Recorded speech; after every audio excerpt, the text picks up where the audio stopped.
भिवंडी स्थित अंजीर फाटा ओसवाल हाई स्कूल के पास शांति चंदन सभागृह हॉल में सादरी नागरिक सहकारी पद संस्था मारियादीद के 33वीं आदि मंडल की वार्षिक बैठक सभा का आयोजन सादरी नागरिक सहकारी पद संस्था मारियादीद के संस्थापक अध्यक्ष व सहकार महर्षि सम्मानित श्री विश्वास जी थले की अध्यक्षता में बड़े हर्षोल्लास के साथ संपन्न किया गया। इस अवसर पर कोकण विभाग के नागरिक पगारदार पद संस्था फेडरेशन अध्यक्ष तथा थाने जिला मध्यवर्ती सहकारी बैंक के माजी अध्यक्ष शिवाजी राव शिंदे, कोकण विभाग के नागरिक पगारदार पद संस्था फेडरेशन के संचालक श्री नितिन पाटिल, दैनिक स्वराज्य तोरण मराठी न्यूज़पेपर के संपादक डॉक्टर किशोर पाटिल, मां साहेब पद संस्था के संस्थापक अध्यक्ष श्री मदन अन्ना पाटिल, श्री सखी महिला पद संस्था के संचालिका श्रीमती सा वैजंती विश्वास थले, नरेंद्र पाटिल, संध्या भोईर के साथ साथ भारी संख्या में मान्यवर व सर्व संचालक कर्मचारी वर्ग दैनिक प्रतिनिधि भारी संख्या में उपस्थित थे। तो वहीं आगे हम आपको बता दें कि इस संपूर्ण कार्यक्रम को सफल बनाने में संस्था के संस्थापक व सहकार महर्षि श्री विश्वास जी थले, उपाध्यक्ष डॉक्टर अरुण पाटिल, संचालक देवराज किशन महात्रे,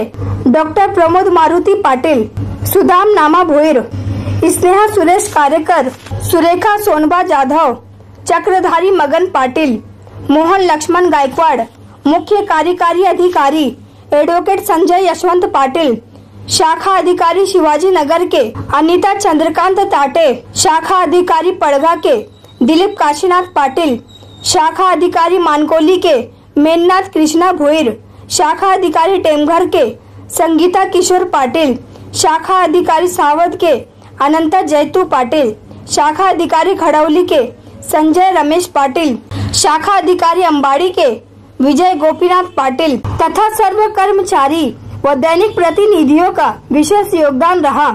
तो वही सभी मान्यवरों द्वारा दैनिक प्रतिनिधि व समय पर कर्ज चुकाने वाले व्यक्तियों को भेंट वस्तु देकर विशेष सम्मान किया गया। संचालक मोहन गायकवाड़ साहेब, पाटिल साहेब, चक्रधारी पाटिल साहेब, नरेंद्र पाटिल साहेब, महाकाय सूर्यकोटी समप्रभ निर्विघ्नं कुरु मे देव। आपण दीप प्रज्वलनाने कला जरी अंधार भोवती हृदय ठेव तेजोमय मोरया।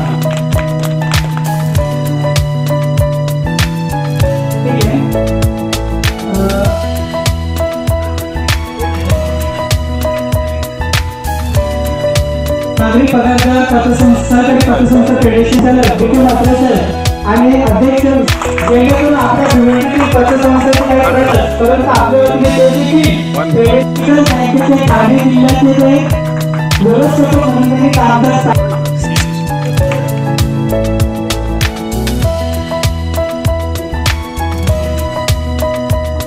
त्याची लिलावाची प्रोसेस परंतु सक्तीच्या कारवाईपर्यंत नेणं हे देखील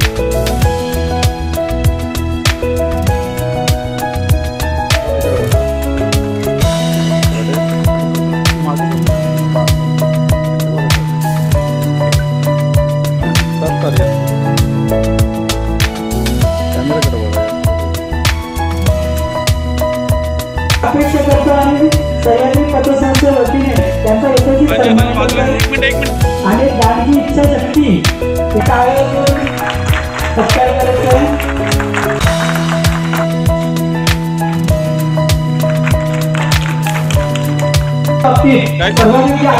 अपेक्षा असते ती सावध शाखेकडून मिळालेला आहे, त्यांचा आपण एकत्रित सन्मान करतोय।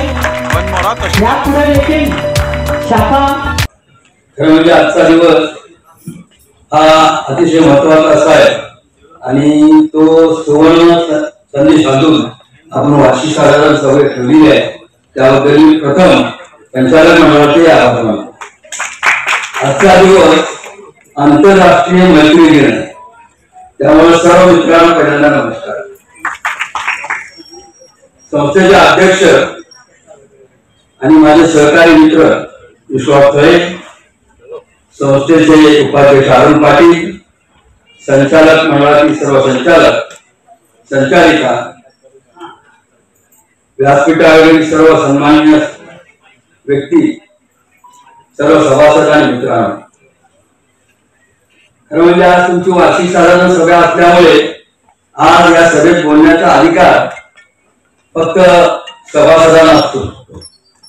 त्याचं कारण असं आहे, मी सुद्धा एक पतसंस्था चालवतो.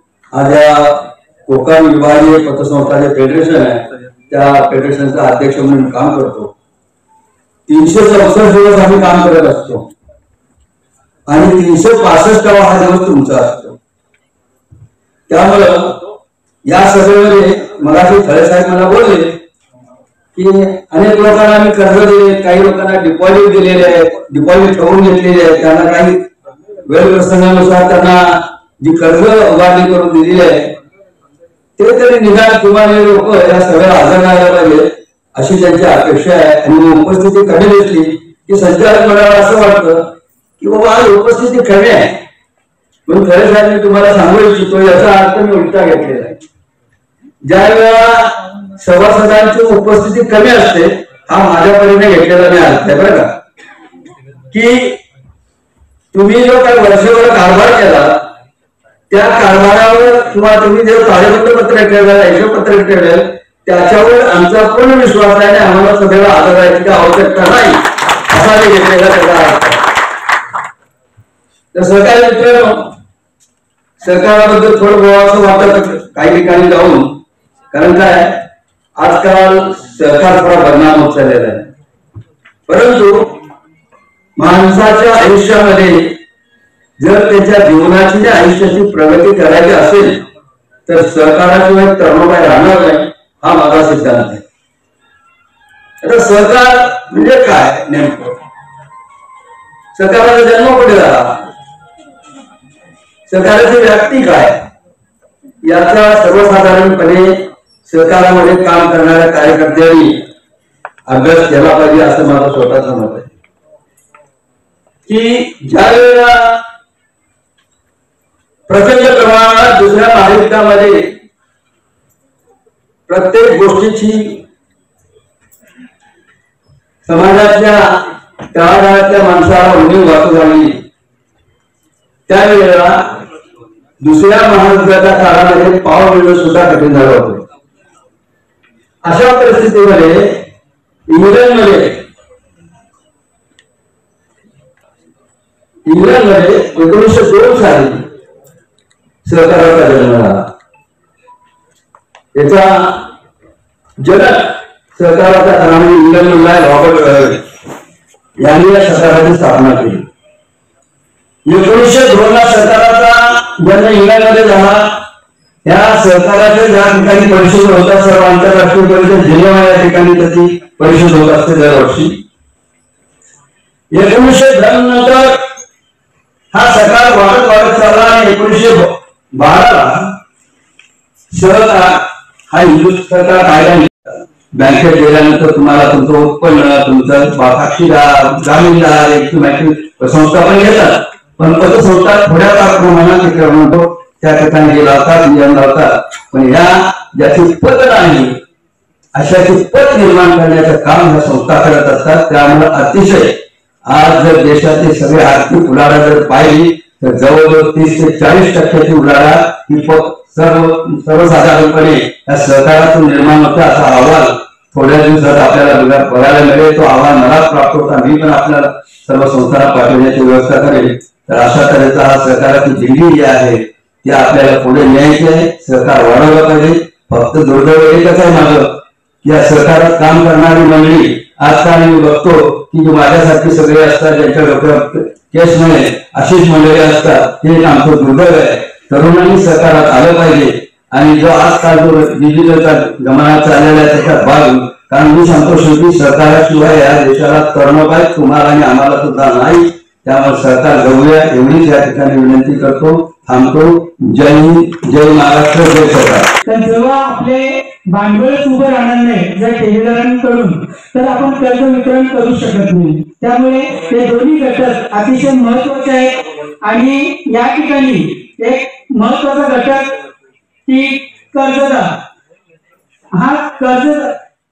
जे कर्जदार आहे तर हे आपले जे नियमित कर्जदार असतात, कारण आपल्याला थकबाकीचा हा मोठा प्रश्न असतो, परंतु आपण या ठिकाणी जे उत्तम कर्जदार आहेत ज्यांनी नियमितपणे आपले कर्जाचे हप्ते भरलेले आहेत, अशा कर्जदारांचा आणि मोठ्या ठेवीदारांचा इथं आपण सन्मान करणार आहोत. तर मी आता आदर्श कर्जदार जे आहेत त्यांचं मी इथं नाव पुकारतो. त्यांनी व्यासपीठावर येऊन आपला सन्मान स्वीकारायचा आहे. प्रशांत भवन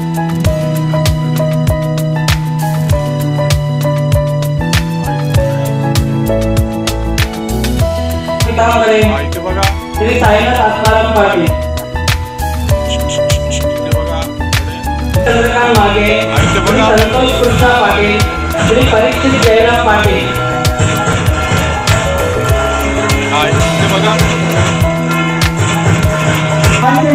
बोलली की सिग्नेचर मेंटेन करताना आम्हाला दाखवली.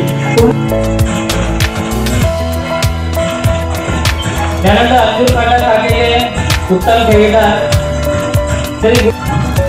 नंतर टेंगर टाकलेले ठेवीदार यांचा सन्मान करण्यासाठी मी कमल कौशिक वाल, श्री प्रभाकर अशोक टाकेचे जागाधिकारी, श्री मेघनाथ गोविल, श्री राकेश राधेश्याम जयस्वाल, श्री मोबाईल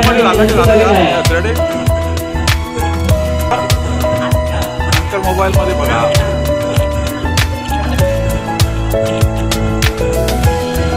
चला झाला. इथे बघा. शोभा रवींद्र भोईर, सौ सविता पैशाका. इथे बघा. इथे बघा. त्याचा सन्मान होत आहे. शक्य नसतं, परंतु त्या वेळात वेळ करून इथं आलेला आहे, त्याबद्दल मी त्यांचं देखील मनापासून आभार मानतो आणि शुभेच्छा व्यक्त करतो आणि त्यांचा सन्मान करतो. धन्यवाद.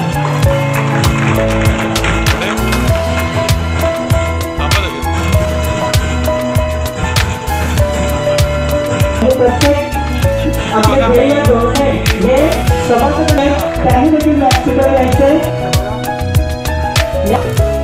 यांनी देखील तयारी करायचंय.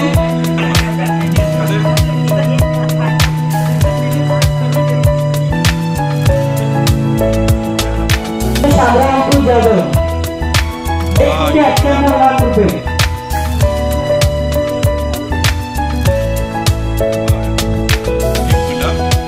प्रथम क्रमांक मोनिश मधुकर पाटील आणि सत्यवंत वेळे 2,39 रुपये.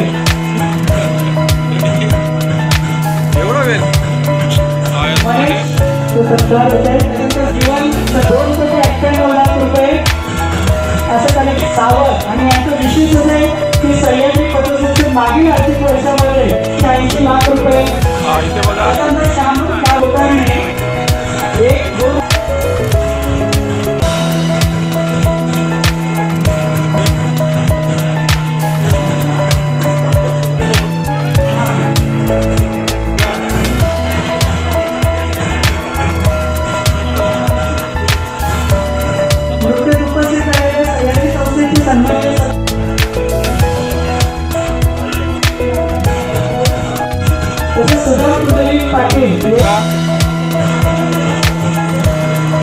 एक असाच अनाहूतपणाने सह्याद्रीला जॉईन झालेला मुलगा म्हात्रे साहेब आणि मी इथं बसून त्याच्या कनेक्शनचा हिशोब करत होतो की वर्षाला 18 लाख रुपये त्याच्या घरामध्ये पडतात.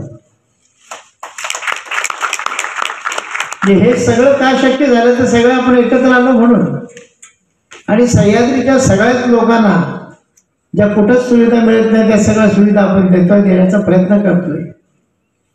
मित्रांनो, सहकार म्हणजे एकमेकांच्या खांद्यावर हात ठेवून पुढे जायचं आहे, एकाने दुसऱ्याला वर ओढायचं आहे. काही ठिकाणी पाय खेचण्याचे कार्यक्रम चालतात, परंतु तुम्ही हात धरून त्याला वरती ओढलेला माणूस निश्चितपणाने भविष्यामध्ये तुमच्यासाठी कामी येईल. आज हा एवढा मोठा आपण जो काही म्हणजे जगन्नाथाचा रथ ओढलेला आहे, भविष्यात आपल्या पश्चात हा रथ ओढणारी माणसं तयार करायला पाहिजेत, ती माणसं निर्माण.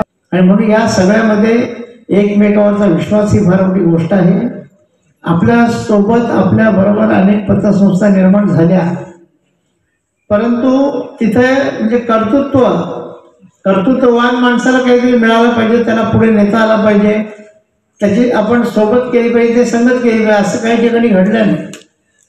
काही ठिकाणी आडनावांवर अध्यक्षपद द्यायचे ठरले, काही ठिकाणी आळीवर अध्यक्षपद द्यायचे ठरले. चांगल्या संस्था, त्या संस्थेच्या उद्घाटनाला किंवा कशाला मला नाही बोललं तरी पण मी मनामध्ये सुखावतो. ती संस्था भले जास्त नाही, एक 5-50 लाखाचा जरी व्यवहार केला तर तेवढी लोक आपल्या रांगेत कमी होतील, तिकडे जातील. कारण आपल्याकडे जी रांग आहे ती रांग कमी होतच नाही. धर्मवीर आनंदीगे साहेबांनी एक पत्र दिलं होतं 1992ला की संस्था चालवता लोकांना कर्ज द्यायचे, कर्ज देताना आईच्या मायेने कर्ज द्या. आणि दुसरं वाक्य होतं की वसूल करताना बापाच्या धाकानं वसूल करा. गेली 30 वर्ष आम्ही माया पेरत आलो आणि एवढी माया पेरली की हातात मिळाला उमेश सोनवणे. आणि आज बऱ्याचशा प्रमाणात लोकांवर त्याचा प्रभाव पडलेला, लोकांना ते पटलेलं आहे की आम्ही घेतलेलं आहे ते फेडायला पाहिजे. आणि त्यांच्या कारभाराची म्हणजे स्तुती करतो बोलण्यापेक्षा वस्तुस्थिती अशी आहे की ते ज्या पद्धतीने वागतात ती पद्धत मला मनापासून आवडते. आणि त्यामुळे मी लोकांना सांगायला लागलो की आता जिथं माझे अधिकार संपतात तिथं त्यांचे अधिकार चालू होतात. आणि त्यांच्या अधिकाराने बऱ्याचशा गोष्टी इथं म्हणजे शक्य झालेल्या आहेत, याच्याही पुढे शक्य होतील. आणि म्हणून गेल्या 2-3 महिन्यापासून मी लोकांना फोन करतो, मेसेज पाठवतो की तुम्हाला सांगण्याची, तुम्हाला बोलण्याची, तुम्हाला शिकवण्याची परिश्रम झालेली आहे. आणि ज्या दिवशी माझे अधिकार संपतील त्या दिवशी तुम्ही माझ्या दारामध्ये येऊन काही उपयोग होणार नाही. प्रसन्न परवा दिवशी आला एक थकबाकीदार, ज्याने म्हणजे मला खूप परेशान केलं. म्हणजे एवढं परेशान की असं आमच्या दुश्मनालाही परेशान करू नये कोणी, एवढं. आणि संस्थेमध्ये काही 1 लाख रुपये भरायला आले. संस्थेच्या कर्मचाऱ्यांनी सगळ्यांनी सांगितलं तुमचे पैसे आम्ही घेणार नाही. ही केस म्हणजे रिकव्हरी ऑफिसरच्याकडे गेलेली आहे आणि तुम्ही त्यांच्याशी बोलणार. ते दिवसभर त्यांचं चालू होतं आणि दिवसभर मला त्याचे फोन येत होते. मी पतपेढीत पोचेपर्यंत त्यांच्याशी मी कॉन्टॅक्टमध्ये होतो. नंतर दिवसभर माझं डोकं खराब नको म्हणून ते सगळे मी मिस कॉलमध्ये घालवले. मी घरी येताना त्या माणसानं मला पुन्हा फोन आला. मी म्हणलो तू कुठं आहेस? तर तुम्ही घरी आहे. मी तू राजमहल नाक्यावर ये, तिथे मी तुला भेटेन. दुसऱ्या दिवशी रिकव्हरी आहे, पोलीस बंदोबस्त आहे, कोर्ट कमिशनची माणसं नाहीत हे मला काही माहीत नव्हतं. इकडनं पण माहीत नव्हतं, तिकडनं पण माहीत नव्हतं. तो फक्त त्याचा बचाव करत होता. आणि राजमहल नाक्यावर त्यांच्या मिसेसने माझ्याकडे 1 लाख रुपये दिले. मी विचार केला रस्त्यामध्ये पैसे घेणे बरोबर नाही. मी ते पैसे परत केले. सकाळी त्यांनी पुन्हा घरी घेऊन आले. घरी घेऊन आल्यानंतर मी ते पैसे संस्थेमध्ये पाठवले. तेव्हा मला कळलं की आज त्यांची केतनला विचारलं, केतन साहेब आज म्हणजे रिवर्स नाहीच. आणि त्यांची ती रिकव्हरी झाली. म्हणजे ज्या गोष्टीने आम्ही ज्या प्रेमाने, ज्या मायेने, ज्या आनंदाने तुम्हाला दिले ते परत घेताना आमच्या सुद्धा हृदयाला एवढे यातना देणं बरोबर नाही. म्हणून प्रत्येकाने लक्षात घेतलं पाहिजे. आतापर्यंत समज असा आहे, त्याला गैरसमज बोलावा लागेल की स्थळे साहेबांच्याकडे गेला की ते काही ना काहीतरी कमी करतील. आतापर्यंत झालं असेल तसं, परंतु आता ते शक्य नाही. आता माझ्याकडनं तुम्हाला काय पाहिजे ते मागा, पण जे तुम्हाला दिल्या त्याच्यात काही कमी करण्याचा प्रयत्न करू नका. कारण ही एवढी 150 जणांची टीम चालवायची आहे. 150 लोकांचे संसार या संस्थेच्या म्हणजे व्यवहारावर चालतात. तर हे सगळं चालवायला लागेल. काही लोक सांगतात म्हणजे हट्टाने, आग्रहाने, नाही मी फक्त मुद्दल भरीन, मला काही माहीत नाही. तर असं कोणी याच्या पुढे वागू नका. कारण मला पण ते जे तुमचं जग होतं ते जगातून बाहेर पडावं लागेल. कारण माझ्या हयातीमध्ये ही संस्था चालू आहे, माझ्या हयातीनंतर पण ही संस्था चालू राहिली पाहिजे. ही चालवणारी माणसं निर्माण झाली पाहिजे आणि त्याच्यासाठी संगत ही चांगल्या माणसांशी लावला. माणूस किती मोठा असू द्या पण त्याच्या डोक्यामध्ये अहम नसावा. ज्याच्या डोक्यामध्ये अहम येतो त्याचा परतीचा मार्ग सुरू झाला असं आपण समजावं. म्हणून सगळ्या कर्मचाऱ्यांना, सगळ्या संचालकांना, सगळ्यांना मी सांगेन की संस्था आपल्याला मिळालेली आहे सन्माननीय गणेश नाईक यांच्या मुखातून की तुम्ही 50 लोकांना नोकरी देऊ शकता. आणि हे आपण सार्थ करून ठरवलं. ज्या वेळेला त्याने आम्हाला हे सांगितलं त्यावेळेला आमच्या खिशात परतीच्या प्रवासाच्या तिकिटाचे पैसे पण नव्हते. पण अशक्य काहीच नाही, शक्य प्रत्येक गोष्ट आहे. तुमच्याकडे प्रामाणिकपणा पाहिजे, तुमच्याकडे हिंमत पाहिजे, सगळ्या गोष्टी शक्य होतात.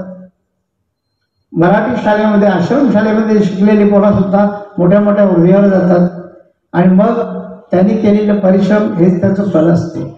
म्हणून प्रत्येकाने मी काहीतरी करीन आणि काहीतरी करून दाखवीन हे मनामध्ये सांगा. नाही तर काही लोक म्हणजे नुकसान करण्याच्या बाबतीत सांगतात की मी हे नुकसान करू शकतो, मी ते नुकसान करू शकतो, असे अनेक लोक असतात. पण आज सह्याद्रीने ज्या काही लोकांचा सत्कार केला म्हणजे चांगले आदर्श कर्जदार हा माझा शब्दप्रयोग होता. परंतु काही जणांना वाटते की कर्जदार म्हणजे जरा ते संस्थेचं कर्ज घेतलं म्हणून कमीपणा वाटतो. हे आपण कमीपणा वाटून घ्यायचं कारण नाही. सगळे कर्ज घेतात, टाटा बिर्ला पण कर्ज घेतात आणि मोदी आडनावाचे अनेक माणसं कर्ज बुडून पळतात. आपण चांगले कर्जदार आहोत, आपला सत्कार झाला आणि म्हणून चांगल्या मार्गाने जात असताना निश्चितपणे तुम्ही यशाचा महामार्ग निर्माण करू शकता हे आपल्या संस्थेच्या माध्यमातून लोकांना आपण सांगू इच्छितो. बराचसा वेळ झालेला आहे कारण म्हणजे शिंदे साहेब थांबले होते, मी कसं बोलतोय ते ऐकण्यासाठी, परंतु त्यांना दुसरा कार्यक्रम असल्यामुळे ते गेले. आजची जी आपली संस्थेची जी टीम आहे ही टीम अत्यंत चांगल्या पद्धतीने काम करते. उमेश सोनवणे साहेब यांचं सुद्धा म्हणजे नेतृत्व बोलायला हरकत नाही, खंबीर आहे, मजबूत आहे, चांगल्या पद्धतीने ते माणसाला पटवून देऊ शकतात. म्हणजे पटवून देण्याची पण शैली असते. मी एक उदाहरण सांगेन तुम्हाला. मी बिल्डिंग बनवली होती, त्याच्यामध्ये एका उत्तर भारतीय माणसाला एक घर विकलं, तर त्यांनी मला 5 लाख रुपये द्यायचे होते. जोपर्यंत मी सांगतो तोपर्यंत त्या बाईचं म्हणलं की 5 लाख रुपये हम नहीं दे सकते, किधर से देंगे. तर मग मी थांबलो. माझा जोडीदार होता, मारवाडी होता. तर साहेब माझ्याकडे सोपवा. त्या अशा पद्धतीने त्यांनी सांगितलं की म्हणजे तुमको कुठली आवास योजना उशाकडे गेल्यानंतर ते 20,000 भागते. हा एक संस्थेचा फायदा आहे आणि हा लोकांना शिकण्याचा एक मार्ग आहे असं मला वाटते. उपस्थित माणसांची वेगळी आनंदी घरी गेली. जी वकील मंडळी आमच्या सोबत असतात कायदेशीर तरतुदींमध्ये आम्हाला सहाय्य करा, या सर्वांच्या प्रती मी कृतज्ञता व्यक्त करतो. सह्याद्री परिवारातील प्रत्येक सभासदाच्या प्रती आदरभाव, कृतज्ञता व्यक्त करतो, धन्यवाद अदा करतो. आणि आजची जाहीर सभा ही सर्वसाधारण सभा संपल्याचं मी अध्यक्षांच्या वतीने जाहीर करतो. त्याचबरोबर